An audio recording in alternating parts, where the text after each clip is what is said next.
And here we go, the Battle of the Losers starts up. We have Team Southern Hospitality with its alternate Fallen Jester versus Voodoo Cat. We've got Voodoo Ranger and Hellcat. Looks like Hellcat and Voodoo Ranger are going with a very odd pairing with the ARL-44 and the SU-100Y. I'm pretty sure they're locked in. Striker sitting in the AC-4 Sentinel. Odd choice to be sure. And Jester is still sitting in his T7 car. What I find interesting about this is the SU-100Y can easily HE pin the Sentinel. Absolutely, So absolutely. If Hellcat gets a good position and Voodoo can spot for him, I feel like the pairing is a little off because they can't really spot for each other, and Hellcat's not really in a position to support Voodoo if it comes down to it. And this is not a map you need to be running a TD on. This is a map you need to be running Cromwells on, or VKs, quicker tanks, or even heavy tanks, dual heavies. But it's a bold move, Cotton. It's a bold move. It'll be interesting to see how this plays out. I think Jester and Striker are definitely just throwing some tanks out there just to throw them off. Looks like the match is going to start in less than a minute here. According to Hellcat's stats, he's got 97 battles at the SU-100Y, and he's got a 53% win rate in it, so... He's good in it, but it's definitely feast or famine. Yeah, but it's a wild card on that tank. Hey, ready up. Thank you very much.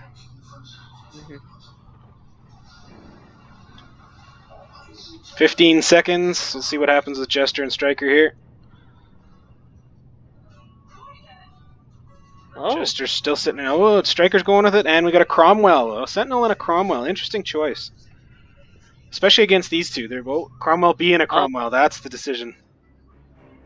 This is going to be interesting to see how Hellcat and Voodoo handle this. It'll be very interesting. I think their best chance at this point would be to back up into a corner and get into a position where Voodoo can spot, because they need to let them put the cat pressure on, because there's no way Hellcat can maneuver fast enough to deal with two Cromwells. I have an odd feeling that Striker and Jester have taken a play out of our book, and they're taking the Cromwells to the far corner, just like we did. Yep.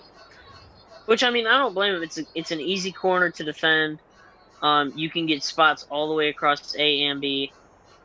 Jester actually moved into a pretty good position. I think they're gonna roll right past A. I think they're getting a little too far ahead of themselves, but it looks like they're going to try and cap B. They're trying to get spots in, but they're not getting anything so far. Striker staying back, and Voodoo and Hellcat have made their move. They're going to have a very slight cap advantage. I think so. Yep. All right. Voodoo's getting excited. He's moving out of the cap. Bad decision. Terrible decision. Voodoo needs to definitely rein in those tendencies if he's going to keep. If they hope to win this.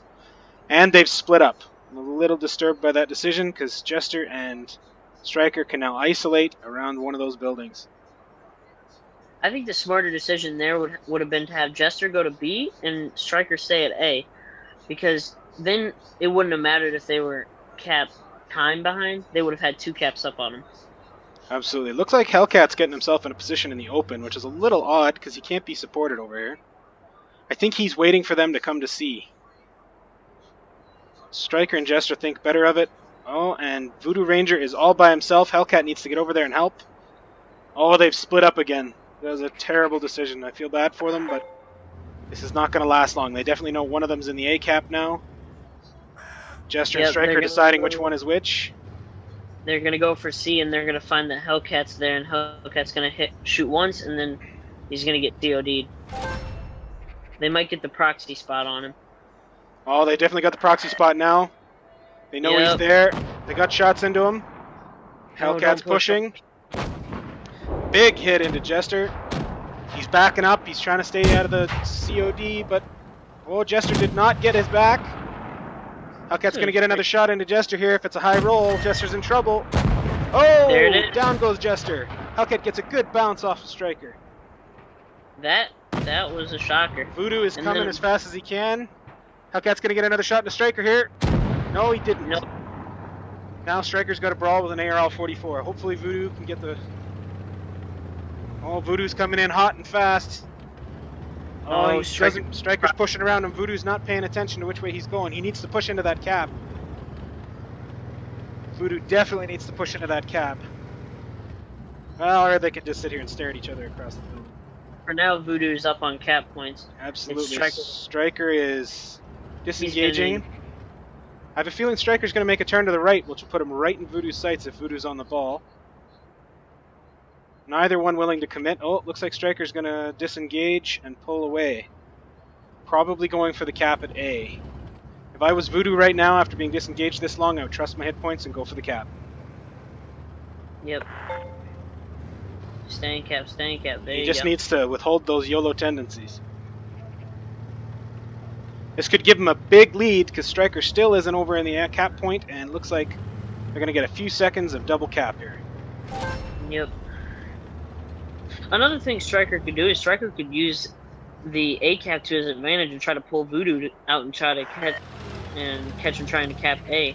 Absolutely. Which would then give Striker would have that entire empty field to COD in. Absolutely. Looks like Voodoo's pushing up. It's a poor decision in my opinion. He's got the cap points. Striker's going to have the advantage here. He needs to push past B since he's already pushed up, and he needs to get into those rock formations or walls. I have a feeling he's probably better if he just caps B. He's going for shots. I really wish I could talk to him right now because it's frustrating as hell to watch him sit there outside of a cap and not cap at this point. Not only that, he's sitting sideways.